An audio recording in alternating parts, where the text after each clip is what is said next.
Hello, welcome to Life in the Philly Suburbs with Sharon. I am Sharon Loudenbach.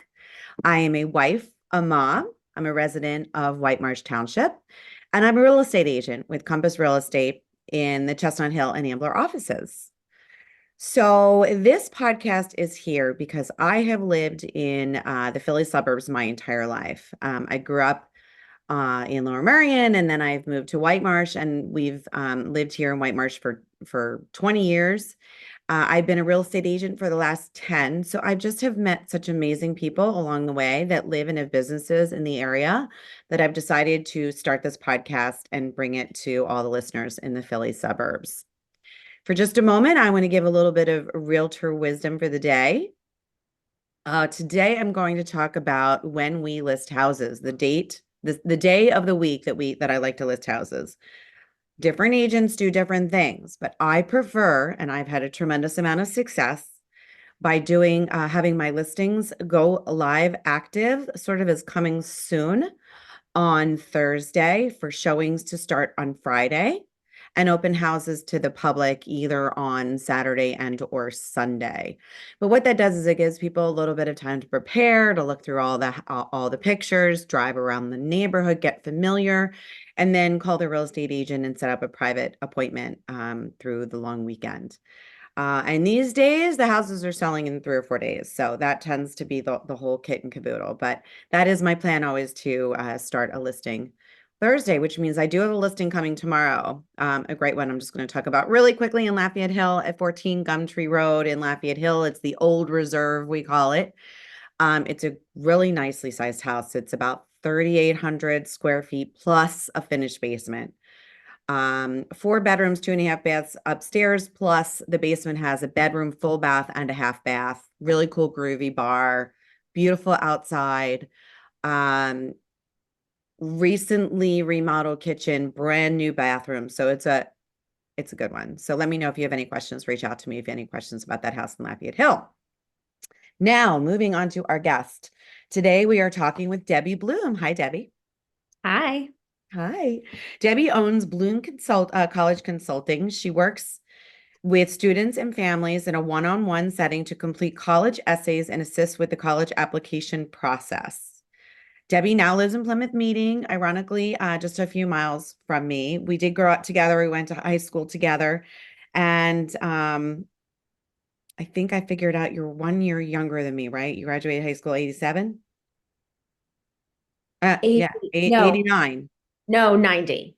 Oh, you're 2 years younger than me. Okay. Much younger. Come on. Much, much, much younger. Well, welcome, Debbie. Welcome to the podcast. Thank you.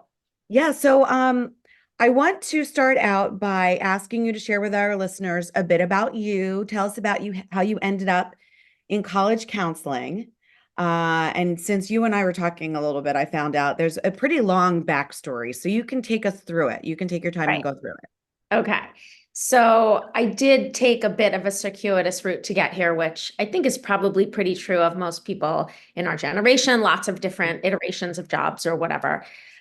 So I started out teaching. I was an assistant teacher at a private school in Manhattan, and I worked there for 2 years right out of college. And then I caught the acting bug. So I did act for 2 years in college. I'm sorry, after college in New York, and got it out of my system.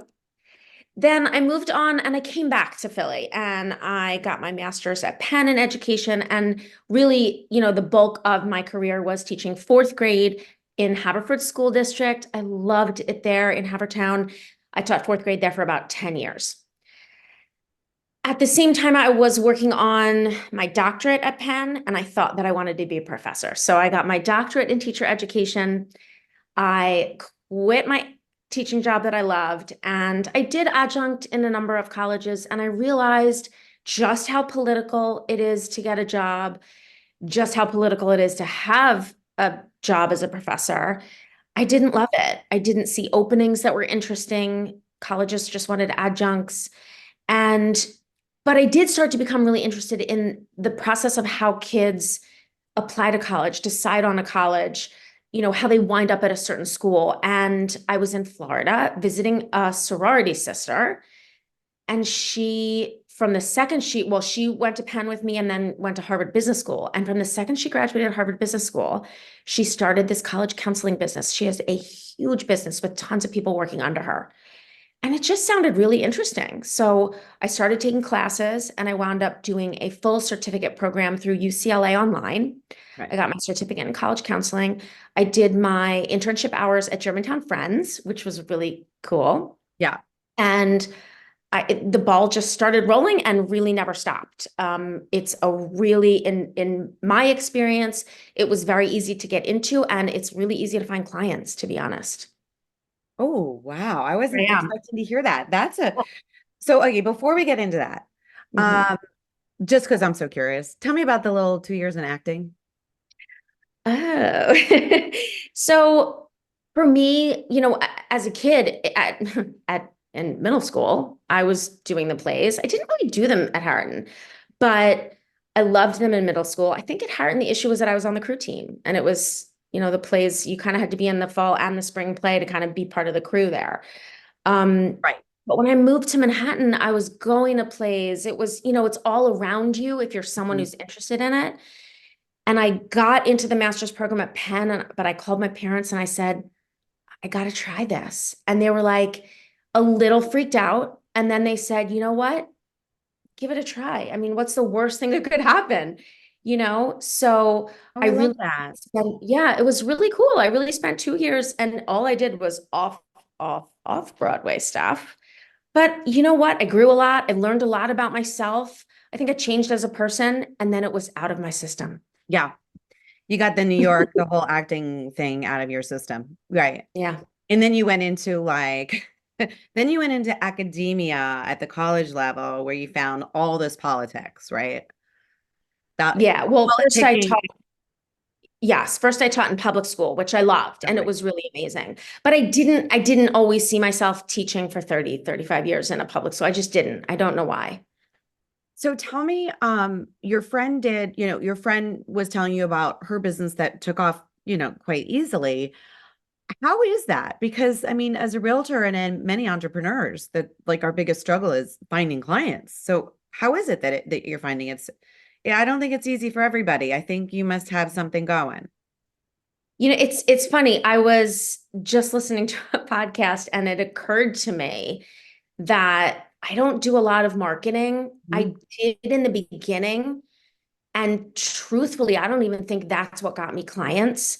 And this podcast, the woman on the podcast said that the way that she has been successful at finding clients and her best way of marketing is basically serving her current families or over serving her current families. Mhm. I literally say to families, I'm at your beck and call. Mhm. Text me, call me, email me. Let's have a chat without your kid. Let's have a chat with your kid.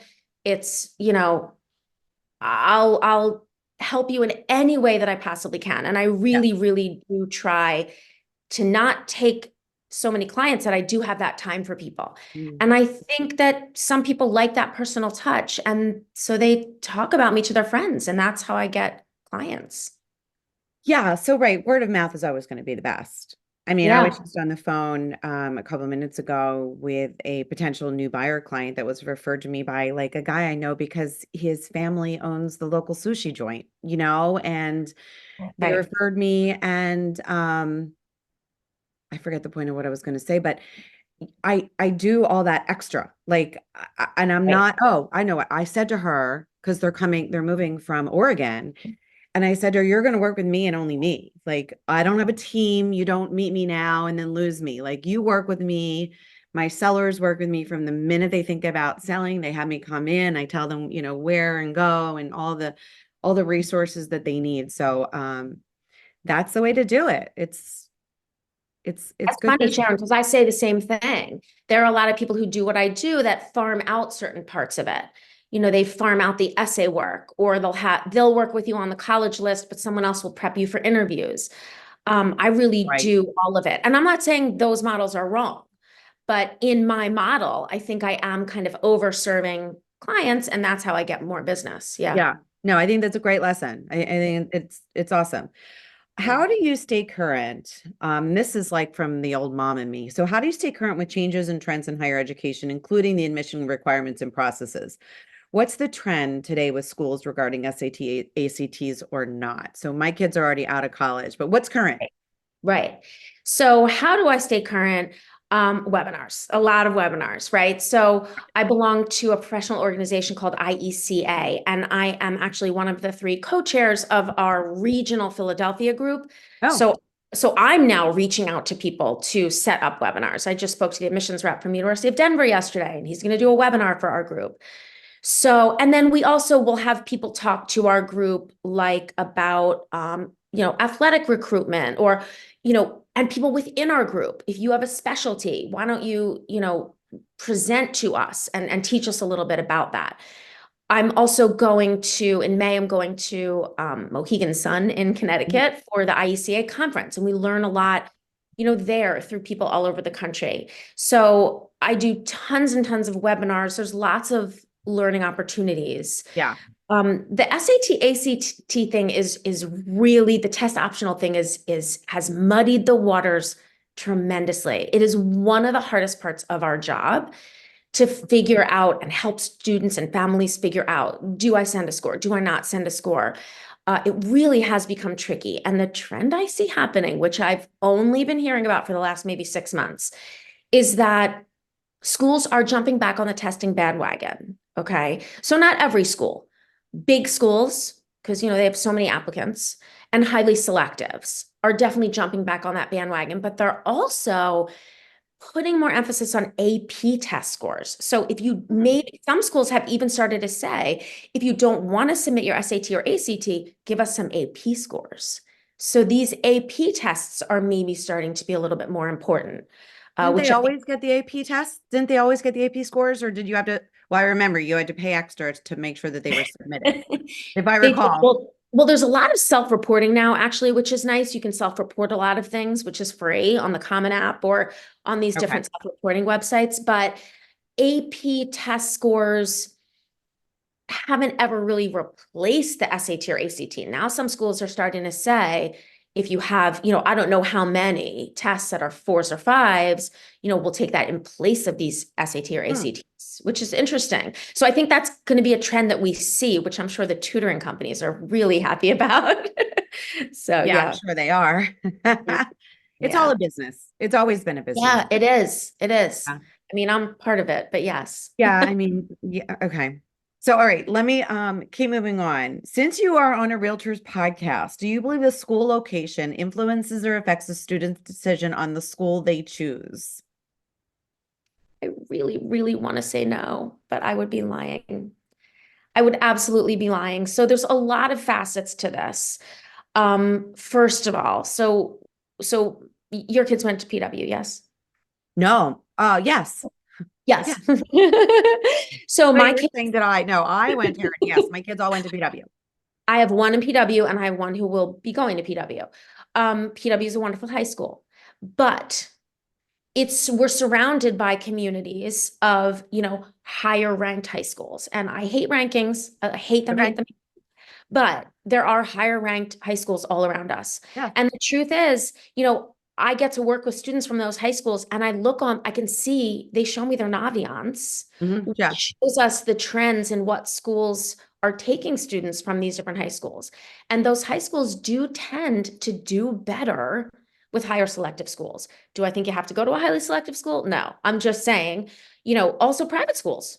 You've got the Yeah, private for sure. schools who tend to do a little better as well, partially because of socioeconomics, partially because of better counseling. Not that the counselors at public school aren't wonderful, they're overworked.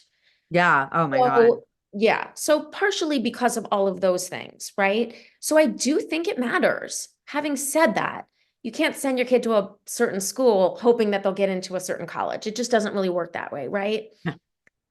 But if you're willing to move to North or South Dakota, you can pretty much get into any school you want to.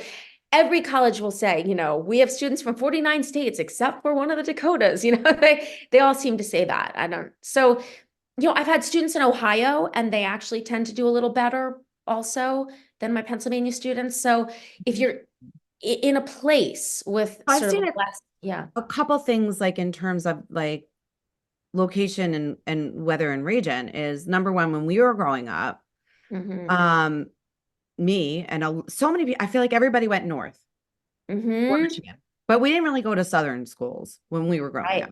Now everyone wants to go south. The trend is south. Like my kids ended up at Penn State, but they really, I don't know how, because they didn't want cold. Yeah. So, but they ended up there. But so many people I know go south. And maybe you can explain why it feels like the southern schools are offering more money to the the northeastern students Yeah. Yeah. to to attract them. Yes. It's to attract them. So, this happens at many schools. I can't say every because many schools don't give academic merit money, but the schools that do give academic merit money want to get really academically high students, right? And so Okay. um, if they're already getting them from the South, they want to start to get them from other places. So they will focus on the Northeast or they will focus on the Midwest Right. and send their reps there and go to the Oh, college fairs and offer them money. yeah. I Yeah. mean, it was so clear that that was happening, and I have nothing bad to say about it. I don't know. Maybe I'm jealous that like I didn't go further south. I ended up in Syracuse. I mean, good education. I would do it all over again. But like, how did I come up with Syracuse, New York? It's the coldest, dreariest place in the country. Right. Right. Right. But it's that was something that I just found kind of interesting. Yeah. Um, so like me, you chose to remain very close to your roots where you grew up in the Philly suburbs. What kept you so close? And is there a special connection that you'll share with us? Yeah, go birds.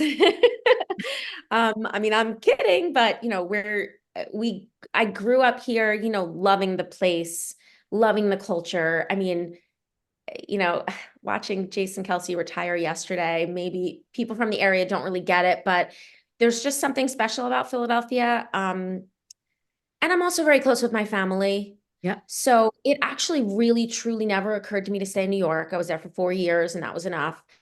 Never occurred to me to really move anywhere else. I love to travel and see places, but to Right. me, this is home. This is where my family is and always was. My farthest, family member, my oldest brother lives in Manhattan, so he's even close enough. But we're basically all here, and so I think family is a big part of it. Eagles are secondary to that.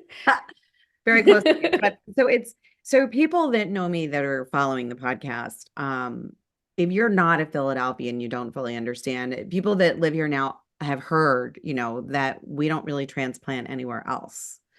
Um, so like Debbie and I both, hopped over the river, which is a big deal around here. And It is. we moved from the east side to the west side of the river. And that's a big deal. But people don't really leave the area. And that's why so much of my business is just people moving, upsizing, downsize, whatever, right sizing, but it's really not a lot of transient people.